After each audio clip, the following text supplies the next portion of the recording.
Welcome to smart education X Y Z. आज हम बच्चों कक्षा 12 का हिंदी साहित्य का मॉडल पेपर 3 है, इसके बारे में डिस्कस करेंगे बच्चों। इससे पहले हमने इसके जो 2 मॉडल पेपर थे वो ऑलरेडी अपलोड कर दिए हैं, आप प्लेलिस्ट के द्वारा उनको देख सकते हैं। पहला सवाल है, अपनी सुख समृद्धि एवं संपन्नता के लिए विख्यात था, तो बच्चों कौन सी जगह थी वो? मालवा। सूरदास की झोपड़ी के पास दम के दम में सैकड़ों आदमी क्यों जमा हो गए थे? तो बच्चों उसकी झोपड़ी में आग लग गई थी। कौन से फूल को फूल नहीं माना जाता है? तो बच्चों कोहड़ा। जगधर ने भेरों को पोटली लौटाने की सलाह किस भावना से दी थी? तो बच्चों यहाँ पर बदनीयत से। दुष्काल का साल मजे से कैसे निकल जाता है? तो बच्चों वो उपयुक्त सभी होगा, यानी नदियां संभाल के रखने से, नाले संभाल के रखने से, तालाब संभाल के रखने से। क्वेश्चन नंबर 6, मोर अभाग उदती अवगाहु पंक्ति में भरत की मनोवृत्ति क्या है उसके बारे में बताना है। तो वो दुर्भाग्य से समुद्र में डूब रहे हैं। माँ की कुल शिक्षा मैंने दी, कवि ने पुत्री को कुल शिक्षा क्यों दी थी? यानी क्वेश्चन नंबर 7 का आंसर होगा बच्चों ऑप्शन नंबर ए, यानी माँ का जो हो देहांत हो गया था। क्वेश्चन नंबर 8 है कि ये नहीं सहे असह दुख रे पंक्ति में राधा को कौन सा मास एहसानीय लगा? तो बच्चों यहाँ पर हो जाएगा क्वेश्चन नंबर 8 का आंसर हमारा ब, यानी श्रावण मास। पहचान कहानी के आधार पर राजा को कैसी प्रजा पसंद है? तो बच्चों राजा को यहाँ पर बहरी, गूंगी और अंधी। सिंगरौली क्षेत्र में कौन सा प्रोजेक्ट लगाया जा रहा है उसके बारे में बताना है। तो अमरोली पावर प्रोजेक्ट। कुटच का प्रतीकात्मक अर्थ क्या है ये हमें बताना है। तो वो हो जाएगा बच्चों उपयुक्त सभी, यानी उपरो अपराजय, जीवन युक्ति, शक्ति और आत्मविश्वास और स्वावलंबन, यानी तीनों ही क्या होंगे इसके राइट आंसर होंगे। चलो क्वेश्चन नंबर अगला देख लेते हैं बच्चों। शब्दों से मेल जोल बढ़ाने का मुख्य लाभ क्या है ये हमें बताना है क्वेश्चन नंबर 12 में। तो बच्चों यहाँ पर होगा हमारा सह छिपे अर्थों को जान लेना। इंट्रो में कितने ककारों को आधार बनाकर खबर लिखी जाती है? तो बच्चों यहाँ पर अगर हम बात करें क्वेश्चन नंबर 13 की, तो 3 या 4। विशेष लेखन के लिए किस प्रकार की भाषा शैली अपेक्षित है? तो बच्चों वो हो जाएगी सहज, सरल और बोधगम्य। कविता को इंद्रियों से पकड़ने में कौन सहायता करते हैं? तो बच्चों यहाँ पर बिंब और छंद दोनों मिलकर इसको पकड़ने में सहायता करते हैं। क्वेश्चन नंबर अगर 2 की बात करें तो यहाँ पर पहले बोला है प्रसाद गुण के उदय से काव्य का अर्थ समझ में आ जाता है। तो बच्चों यहाँ पर होगा तत्काल। क्या होगा बच्चों यहाँ पर? तत्काल समझ में आ जाता है। शब्दार्थ की प्रतीति से पहले जो दोष जान पड़ते हैं उसे क्या कहा जाता है? तो बच्चों यहाँ पर शब्द कहा जाता है। वसंत तिलका छंद के प्रत्येक चरण में वर्ण होते हैं। तो बच्चों यहाँ पर 14 वर्ण होते हैं। छंद के चरणों के अंतिम ध्वनि की समानता को क्या कहा जाता है बच्चों? तो तुकबंदी कहा जाता है। क्या हो जाएगा यहाँ पर? तुकबंदी कहा जाता है। सुनत सुजल कर माल उठाई, प्रेस विवश पहिराही न जाई, पंक्ति में अलंकार है तो विशेषोक्ति। बच्चों यहाँ पर क्या हो जाएगा? विशेषोक्ति अलंकार का प्रयोग किया गया है। अगला है उपमान का उपकर्ष और उपमेय के उत्कर्ण वर्णन में। बच्चों यहाँ पे आ जाएगा व्यतिरेक। क्या हो जाएगा? व्यतिरेक अलंकार का प्रयोग किया गया है। तो बच्चों क्वेश्चन नंबर 2 का आंसर आप यहाँ पर देख सकते हैं। तीसरा है यहाँ पर हमें एक पठित गद्यांश दिया जिसको पढ़ करके हमें नीचे दिए गए प्रश्नों के उत्तर देने। गांधी जी के अनुसार शिक्षा शरीर, मस्तिष्क और आत्मा का विकास करने का माध्यम है। वे बुनियादी शिक्षा के पक्ष धरते हैं। उनके अनुसार प्रत्येक बच्चे को अपनी मातृभाषा की निःशुल्क एवं अनिवार्य शिक्षा मिलनी चाहिए जो उसके आसपास की जिंदगी पर आधारित हो, हस्तकला एवं काम के जरिए ही दी जाए। रोजगार दिलाने के लिए बच्चों को आत्मनिर्भर बनाया जाए, नैतिक एवं आध्यात्मिक मूल्यों का विकास करने वाली है। गांधी जी के उक्त विचारों से स्पष्ट होता है कि व्यक्ति और समाज के संपूर्ण जीवन पर अपनी मौलिक दृष्टि रखते हैं तथा उन्होंने अपने जीवन में सामाजिक व राजनीतिक आंदोलन में भाग लेकर भारतीय समाज एवं राजनीति में इन मूल्यों को स्थापित करने की कोशिश की।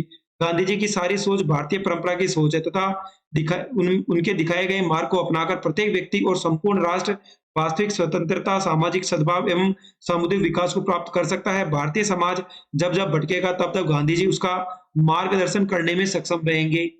उपयुक्त गद्यांश का उचित शीर्षक क्या है? तो बच्चों यहाँ पर हो जाएगा गांधी जी और उनकी शिक्षा या गांधी दर्शन। तो बच्चों यहाँ पर अगर हम बात करें तो गांधी जी और बुनियादी शिक्षा या गांधी दर्शन। गांधी जी ने शिक्षा को किसके विकास का माध्यम बताया? तो गांधी जी ने शिक्षा को मानव शरीर, मस्तिष्क एवं आत्मा के विकास का माध्यम बताया। गांधी जी किस शिक्षा के पक्षधर थे? तो बच्चों यहाँ पर आंसर होगा वे बुनियादी शिक्षा के पक्षधर थे जिसके अनुसार बच्चे को मातृभाषा की निःशुल्क एवं अनिवार्य शिक्षा मिलनी चाहिए। बुनियादी शिक्षा क्या है? जो शिक्षा बच्चों को आत्मनिर्भर बनाकर नैतिक एवं आध्यात्मिक मूल्य का विकास करे। गांधी जी के द्वारा दिखाए मार्ग को अपनाकर प्रत्येक व्यक्ति क्या प्राप्त कर सकता है? तो उनके द्वारा दिखाए गए मार्ग पर चलकर प्रत्येक व्यक्ति राष्ट्र की वास्तविक स्वतंत्रता, सामाजिक सद्भाव एवं सामुदायिक विकास को प्राप्त कर सकता है। गांधी जी व्यक्ति और समाज के संपूर्ण जीवन पर कैसा दृष्टिकोण रखते हैं? गांधी जी प्रत्येक व्यक्ति और समाज पर मौलिक अर्थात सैद्धांतिक दृष्टिकोण रखते हैं। अगला है बच्चों, यहाँ पर हमें एक पठित पद्यांश दे रखा, जिसको पढ़ करके हमें नीचे दिए गए प्रश्नों के उत्तर देने हैं। शांति नहीं तब तक जब तक सुख भाग न नरका सम हो, नहीं किसी को बहुत अधिक नहीं किसी को कम हो, ऐसी शांति राज्य करती तन पर नहीं हृदय पर, नरके ऊंचे विश्वासों पर श्रद्धा भक्ति पढ़ने पर, न्याय शांति का प्रयास न्यास जब तक न्याय न आता, जैसा भी हो मैल शांति का सुख नहीं पाता, कृत्रिम शांति सत्संग आप उनमें अपने से ही डरती है, खड़क छोड़ विश्वास किसी का कभी नहीं करती है। उपयुक्त पद्यांश का उचित शीर्षक क्या होगा, ये हमें बताना है। तो बच्चों यहाँ पर अगर हम बात करें तो इसका शीर्षक होगा न्यायपूर्ण शांति। रेखांकित शब्द का अर्थ है, तो बच्चों यहाँ पर हो जाएगा तलवार। किस तरह की शांति अपने आप से भयभीत रहती है? तो बच्चों यहाँ पर होगा कृत्रिम शांति अपने आप से भयभीत रहती है। किस प्रकार की शांति मनुष्य के विश्वासों पर राज्य करती है? तो बच्चों न्याय भावना की शांति मनुष्य के विश्वासों पर राज्य करती है। अगला है बच्चों यहाँ पर शांति नहीं तब तक जब तक सुख भाग न नर का सम हो, इस कथन का आशय स्पष्ट कीजिए। इस कथन का आशय कि जब तक संसार में मनुष्य के सुखों का भाग समान नहीं होगा तब तक शांति की स्थापना असंभव है। शांति का प्रथम न्यास किसे कहा गया है? तो शांति का प्रथम न्यास बच्चों यहाँ पर न्याय को कहा गया है। तो बच्चों ये क्या हो जाएगा हमारा, हमें यहाँ पर जो एक गद्यांश पद्यांश दे रखा था, जिसकी हमने बच्चों यहाँ पर इसकी जितने भी प्रश्न पूछे गए थे उन सभी का आंसर कर दिया। अगला है बच्चों खंड ब की बात करें तो यहाँ पर बच्चों जो हमें प्रश्न पूछे जा रहे हैं वो हमारी पाठ्य पुस्तक के हैं और प्रत्येक प्रश्न हमारा 2 नंबर का है। तो चलो पढ़ लेते हैं एक एक करके। पहला है, लेखक के बद्री नारायण चौधरी जी जो पहली झलक देखी उसे अपने शब्दों में व्यक्त कीजिए। तो शुक्ला जी के हृदय में भारतेंदु मंडल की स्मृति के प्रति उत्कृष्टता रहती है। फिर बोला गया है यहाँ पर बच्चों आगे हमें एक चीज और बोली गई है कि इस कारण एक दिन बालकों की मंडली बनाकर वे चौधरी साहब के मकान के पास जाकर खड़े हुए थे। ऊपर बरामदे में चौधरी साहब कंधों पर बाल बिखरे हुए एक पंखे के सहारे लिए हुए खड़े दिखाई दे रहे थे खंबे के सहारे। तब शुक्ला जी को प्रेम घन जी की यह प्रथम झलक देखने को मिली। हर की पौड़ी का संध्या के समय होने वाली आरती के दृश्य को अपने शब्दों में लिखिए। हर की पौड़ी का शाम को गांव की गंगा की आरती का दृश्य अति मनोरम होता है। उस समय पीतल की नीलांजलि में हजारों बत्तियां सहसा झल उठती है, घंटे घड़ियाल बजते हैं, जय गंगे माता इत्यादि का समवेत स्वर उठता है। पूरा पर्यावरण अगरू चंदन की सुगंध से व्याप्त हो जाता है। अगला सवाल है, लौटा लो यह अपनी दाती मेरे करुणा हा हा खाती। इस पंक्ति के माध्यम से देवसेना के किन मनोभावों की अभिव्यक्ति हुई है? तो बच्चों यहाँ पर होगा देवसेना के हृदय में स्कंद गुप्त के लिए प्रेम सदा बना रहे, साथ ही वह इस प्रेम की दाती धरोहर समझकर सजोए हुए थी। देवसेना उस धरोहर को लौटाना चाहती थी क्योंकि वह कहती है कि मेरा हृदय अब इसे संभाल नहीं पा रहा है और करुणा भी थक चुकी है। मैंने अपने मन की लाज ही गंवा दी। इसमें करुणा एवं वियोगावस्था की असफल अभिव्यक्ति हुई है। क्वेश्चन नंबर 9 है, दीपक की सार्थकता कब बढ़ेगी?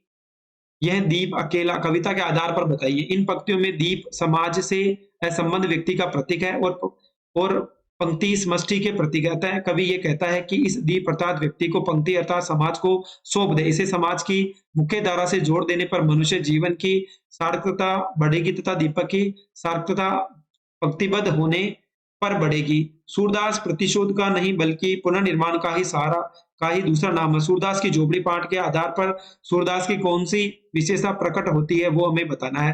तो सूरदास के चरित्र की विशेषता है कि झोपड़ी जला दिए जाने के बावजूद भी वह प्रतिशोध लेने में विश्वास नहीं रखता बल्कि पुनर्निर्माण में विश्वास करता है। इसलिए वह मिटाओ के सवाल जो कोई 100 लाख बार झोपड़ी की आग लगा दे तो जवाब में दृढ़ता के साथ उत्तर देता है तो हम भी 100 लाख बार बनाएंगे, यह उसे आशावादी होने का प्रमाण है। बिस्कोहर की माटी पाठ का उद्देश्य है। तो लेखक के गांव बिस्कोहर में गर्मी वर्षा एवं शरद ऋतु का प्राकृतिक परिवेश कितना कष्टप्रद या सुखद रहता है इसका उल्लेख किया गया है। साथ ही बिस्कोहर के प्राकृतिक परिवेश का अनुभूति में वर्णन एवं उसकी नैसर्गिक छटा का यथार्थ चित्रण करना इस कथा का उद्देश्य रहा है। अगला है, दूसरा है, दुराजू प्रजानु कोहु क्यों न बड़े दुख दुंदु, अधिक अंधेरा जग करत मिली पावस रवि चंदु। इस दोहे में प्रयुक्त अलंकार का नाम और लक्षण बताइए। तो इस दोहे में दृष्टांत अलंकार है, जहां पहले एक बात कही गई है, फिर उससे मिलती जुलती दूसरी बात कही गई है। इन दोनों में बिंब और प्रतिबिंब भाव है। अगले की बात करें, यहाँ पर ये दो राजाओं का शासन प्रजा के लिए कष्टकारी बताया गया है, जैसे कि अमावस को सूर्य और चंद्रमा की युक्ति रहने में अधिक अंधेरा होता है। इसमें दोनों वाक्यों में उपमेय, उपमान और बिंब प्रतिबिंब की भाव स्थिति है। अगला सवाल है बच्चों, क्वेश्चन नंबर 12, बुनियादी जानकारी कविता की दुनिया में प्रवेश के लिए जरूरी है। कैसे हैं बच्चों, यहाँ पर स्पष्ट करें। बुनियादी जानकारी कविता की दुनिया में प्रवेश के लिए जरूरी है। ये सारी तैयारी हो और कविता रचने के लिए चीजों को देखने की नवीन दृष्टि या नए को पहचाने और प्रस्तुत करने की कला कवि में न हो, काव्य लेखन संभव नहीं। निरंतर अभ्यास और परिश्रम द्वारा इसे विकसित किया जा सकता है। अगला है समाचार का मुखड़ा से आप क्या समझते हैं। तो समाचार का मुखड़ा यानी पहला पैराग्राफ अपने चार ककारों क्या, कौन, कब और कहाँ को ध्यान में रखकर किया गया है, जबकि बॉडी या समापन अंतिम दो ककारों कैसे और क्यों को ध्यान में रखकर किया गया है। मीडिया की भाषा में बीट का क्या तात्पर्य है। तो बीट से जुड़ा समाचार उल्टा पिरामिड शैली में ही लिखा जाता है। रिपोर्टर को प्राय अपनी बीट से जुड़ी सामान्य खबरें ही लिखनी होती है। बीट के बारे में जानकारी और दिलचस्पी होनी चाहिए। अगला है यहाँ पर सूर्यकांत त्रिपाठी निराला अथवा फणीश्वर नाथ रेणु का साहित्यिक परिचय दीजिए। तो आधुनिक छायावादी एवं स्वच्छंदतावादी कवि सूर्यकांत त्रिपाठी निराला वस्तुतः कई विशेषताओं से निराले एवं बेजोड़ सिद्ध होते हैं। इनकी प्रमुख काव्य कृतियां परिमल, गीतिका, अनामिका, कुकुरमुता, अणिमा, नए पत्ते, बेला, अर्चना, आराधना, गीत कुंज आदि, निराला के सुकुल की बीवी, लिली आदि कहानियां तथा अप्सरा, अलका, प्रभावती, कुल्ली, भाट आदि उपन्यास लिखे। अगला है बच्चों यहाँ पर फणीश्वर नाथ रेणु हिंदी के प्रथम आचलन कथाकार एवं उपन्यासकार के रूप में चर्चित रहे। अपनी गहरी मानवीय संवेदना के कारण वे अंचलों की अभावग्रस्त जनता की बेबसी और पीड़ा को स्वयं भोगने से लगते हैं। मेला अंचल, प्रति परिकथा, कहानी कौन कौन सी, ठुमरी, अग्निकोर, आदिम रात्रि की महक, तीसरी कसम। तो बच्चों अगला सवाल है क्वेश्चन नंबर 16। यहाँ पर बोला गया है, दिशा कविता के आधार पर स्पष्ट कीजिए कि बच्चों की दुनिया में उनकी सोच सीमित होती है। तो बच्चा पतंग उड़ाने का आनंद ले रहा था, उसे कवि का अचानक ये प्रश्न असामयिक लगा कि फिर भी उसने सहजता के साथ, हिमालय उधर है जिधर मेरी पतंग उड़ रही है। बालक को हर चीज पतंग की दिशा में ही नजर आती है। कवि कहता है कि मैंने ये पहली बार स्वीकार किया कि बच्चों की दुनिया सीमित होती है, उनकी सोच की सीमा भी उसी तरह सीमित होती है। इस कारण वे हर चीज को अपनी ढंग से देखते हैं। मैं जानू निज नाथ सुभाऊ, इन पंक्तियों में के माध्यम से राम की किन विशेषताओं का उल्लेख किया गया है वो हमें बताना है। तो बच्चों यहाँ पर होगा, भरत जी कहने लगे कि मैं अपने प्रभु श्री राम के स्वभाव के बारे में अच्छी तरह जानता हूँ। वे अपराधी पर भी क्रोध नहीं करते, वे दयालु एवं सबसे स्नेह रखते हैं। मुझ पर उनकी विशेष कृपा है। खेल में भी वे इतने अप्रसन्न नहीं होते। उन्होंने कभी बचपन में ही मेरा हित नहीं किया। वे अपने परिजनों की भावनाओं का पूरा ध्यान रखते हैं। वे सदैव सभी का हित भी करते हैं। कुटज निबंध के माध्यम से किस मानवीय सत्य को उद्घाटित किया गया है, पाठ के आधार पर स्पष्ट कीजिए। तो लेखक ने नाम और रूप के मानवीय सत्य को लेकर विचार व्यक्त किया है कि नाम बड़ा होता है या रूप। पद पहले है, लेकिन व्यक्ति का मन नहीं मानता है, वह हर पदार्थ का नाम जानता है, इसलिए नाम को बड़ा बताया गया है। उसे सामाजिक स्वीकृति मिली हुई है। नाम समाज सत्य और रूप व्यक्ति सत्य। नाम उस पद को कहते हैं जिस पर समाज की मुहर लगी हो, जिसे आधुनिक शिक्षित लोग सोशल सेक्शन कहते हैं। लेखक समाज सत्य को महत्ता देते हैं। अगला अथवा का सवाल है, साझा कहानी किसानों की दुर्दशा को उजागर करती है, स्पष्ट कीजिए। ऐसा अगर वजाहत ने साझा लघु कथा के माध्यम से आजादी के बाद के किसानों की बदहाली एवं उसके कारणों को प्रकाश डाला। साझा कथा के हाथी उन्हीं प्रभुशाली पूंजीपतियों का प्रतीक है जो साझा नीति पर अमल करते हैं, सारी फसल खुद निकाल लेते हैं और किसान अपनी बेबसी व लाचारी पर आंसू बहाता है। वर्तमान में पूंजीपतियों की जगह सत्ता वर्ग ने ले ली है। विकास की औद्योगिक सभ्यता को उजाड़ की तरह असभ्यता क्यों कहा गया है, स्पष्ट कीजिए। तो बच्चों, विकसित देशों में बड़े उद्योगों की स्थापना होने पर मशीनीकरण पर जोर देने से प्रकृति का तीव्रता से विध्वंस किया जा रहा है। इस कारण वे हरे भरे क्षेत्रों को उखाड़कर विशाल उद्योग धंधे स्थापित किए जा रहे हैं। कच्चे माल की खातिर प्रकृति पर भरपूर दोहन हो रहा है। बड़े बड़े बांध एवं बदली केंद्र स्थापित किए जा रहे हैं। अब औद्योगिक विकास को ही प्रगति का मूल मन जाना जगह है। ऐसा पर्यावरण को उखाड़ दिया जा रहा है। नई सभ्यता ऐसी असभ्यता जिसे विकास से ज्यादा विनाश हो रहा है। अथवा का सवाल है, अंधे भिखारी के लिए दरिद्रता इतनी लज्जा की बात नहीं जितना धन। सूरदास के इस कथन के आधार पर समझाइए। सूरदास भीख मांगकर जीवन यापन करता था। भीख के मिले पैसों को कौड़ी-कौड़ी जोड़ रहा था। उसे अनेक अभिलाषाएँ थी, वह पूरा करना चाहता था। भिखारी के लिए गरीबी लज्जा का विषय नहीं है, उसके पास पैसे जमा होना लज्जा की बात थी, क्योंकि लोग भीख उसे देते हैं जिसके पास कुछ नहीं हो, जो अपंग हो, अंधा हो, जिसके पास धन है, वह गरीबी का ढोंग करे तो फिर समाज उसे धिक्कारता ही है। इसलिए कहा गया है कि भिखारियों के लिए धन्य संचय पाप संचय से कम अपमान की बात कही है। क्वेश्चन नंबर 19 है, जहाँ पर हमें एक गद्यांश दे रखा है जिसकी हमें सप्रसंग व्याख्या करनी है। धर्म के रहस्य जानने की इच्छा प्रत्येक मनुष्य न करे, जो कहा जाए वही कान ठल काकर सुन ले। इन सत्ययुगी मत के समर्थन में घड़ी का दृष्टांत बहुत तालियां पीटवा कर दिया जाता है। घड़ी समय बतलाती है, किसी घड़ी देखना जानने वाले से समय पूछ लो, काम चला तो यह अधिक करो तो घड़ी देखना स्वयं सीख लो। किंतु तुम चाहते हो कि घड़ी का पीछा खोलकर देखें, पुर्जे गिन लो, उन्हें खोलकर फिर जमा दे, साफ करके फिर लगा ले। यह तुमसे नहीं होगा, तुम उसके अधिकारी नहीं हो। ये तो वेद शास्त्र धर्माचार्यों का ही काम है। इस घड़ी के पुर्जे तुम्हें इससे क्या उपमा की जिज्ञासा बंद हो जाती है। प्रसंग है, गद्यांश में पंडित चंद्रधर शर्मा गुलेरी ने सुमिरिनी के मन के निबंध के घड़ी के पुर्जे शीर्षक से उद्भुत है। इसमें धर्म का रहस्य जानने के संबंध में घड़ी का दृष्टांत किया गया है। इसमें धर्म उपदेशकों की प्रवृत्ति पर व्यंग्य किया गया है। धर्म के क्षेत्र के वेद शास्त्रों के ज्ञाता धर्माचार्य अपनी मनमानी करते हुए धर्म के उपदेश सुनने वाले को यह अनुमति नहीं देना चाहते हैं कि धर्म के संबंध में प्रश्न करे, धर्म के स्वरूप मर्म रहस्य जाने। वे चाहते हैं कि श्रोता जागरूक हुए बिना उसे ही माने जो वह बतावे।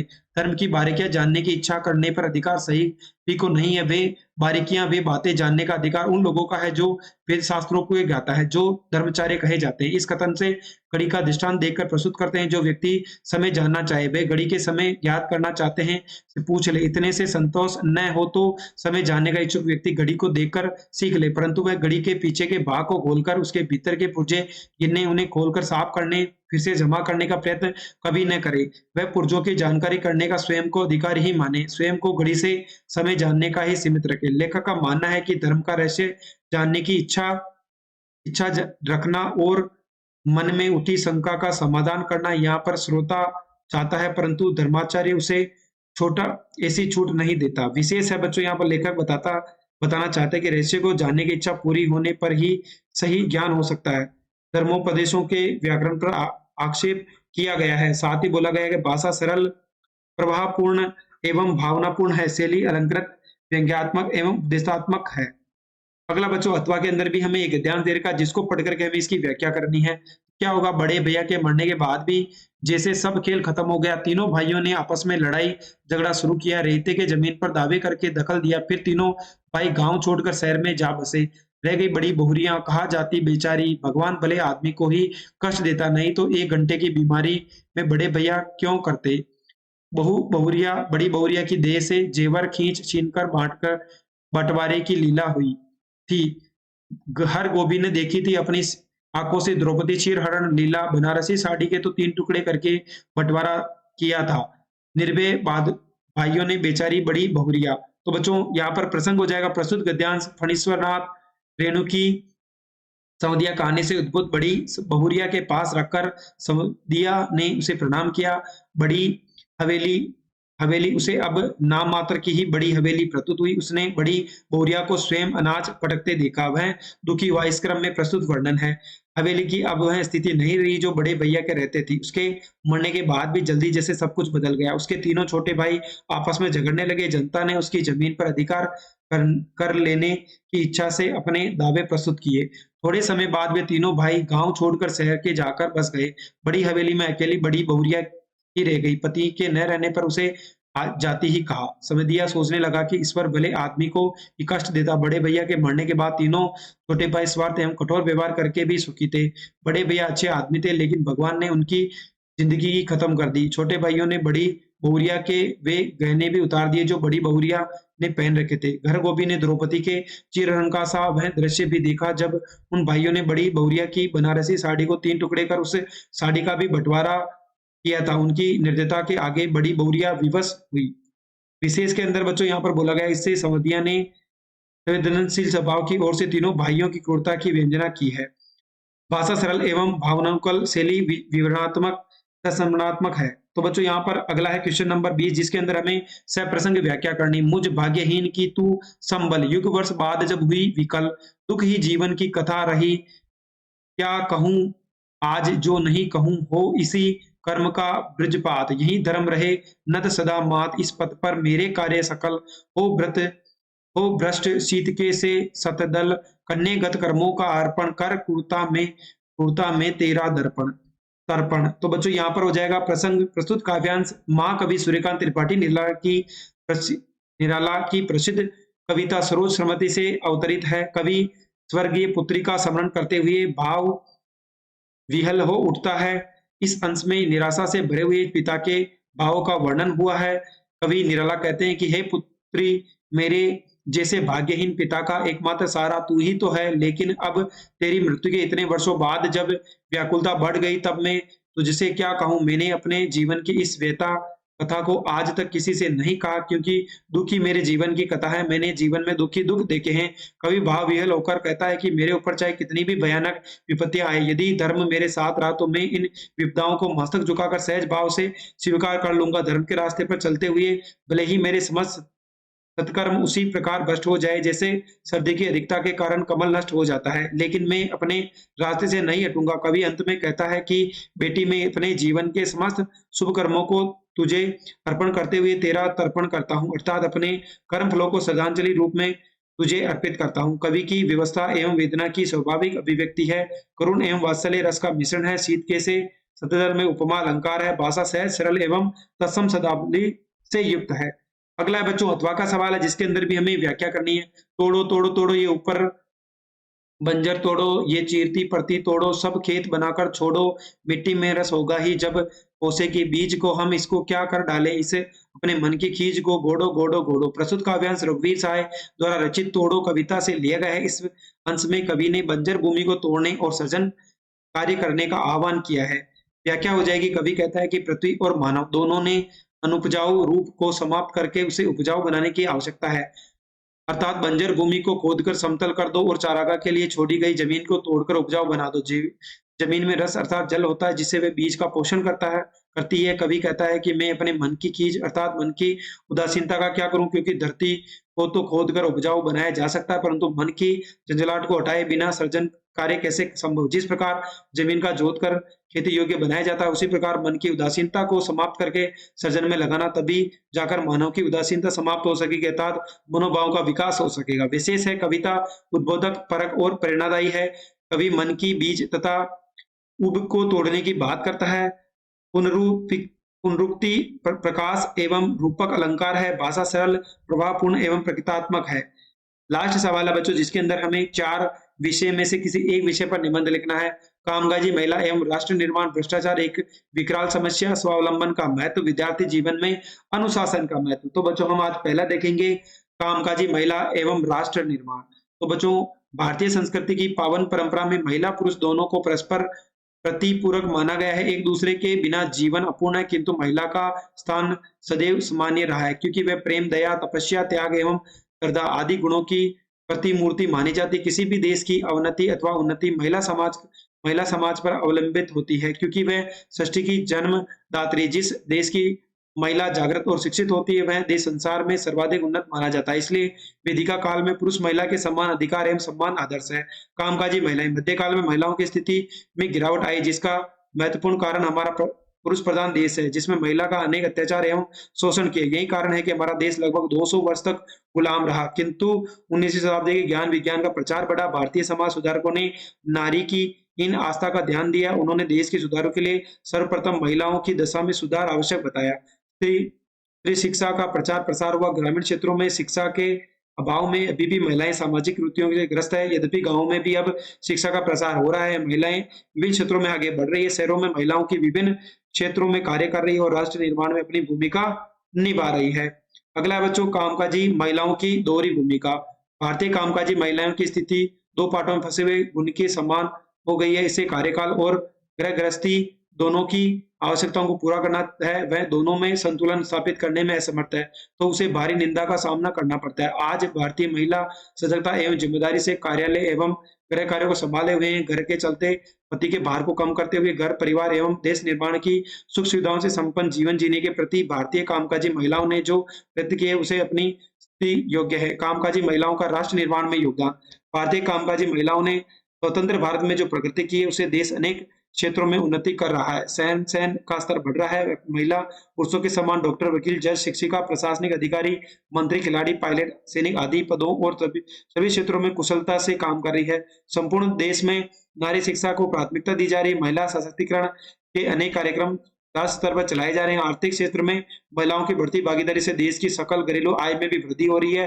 राजनीति में भी महिलाओं की भागीदारी बढ़ी है। वे नीति निर्माता के रूप में भी भूमिका निभा रही है। आज कामकाजी महिलाएं पुरुष के कंधे से कंधा मिलाकर राष्ट्र निर्माण में अपना योगदान दे रही है। उपसंहार उपयुक्त विवेचन के आधार पर यह कहा जा सकता है कि हमारे देश में प्राचीन काल में महिलाओं के प्रति अति पुण्य एवं श्रद्धाभाव था। इस कारण हम सुख समृद्धि से भी जी रहे हैं, परंतु मध्यकाल में महिला पुरुष की दासी बनकर रह गई थी। हम विदेशों के गुलाम बन गए। स्वतंत्र भारत में महिलाएं अपने गौरव एवं आदर्शों की प्रतिष्ठा में लग गई। यही कारण है कि कामकाजी महिलाएं हमें विकसित राष्ट्र की ओर अग्रसित कर रही है। वह दिन दूर नहीं जब हमारा देश इसके सहयोग से विश्व में सर्वोत्तम हो जाएगा। अतः हमारे राष्ट्रीय उत्थान में कामकाजी महिलाओं की भूमिका सर्वमान्य है। तो बच्चों, आज हमने कक्षा 12 का हिंदी साहित्य का मॉडल पेपर 3 था, उसको हल करने का प्रयास किया है।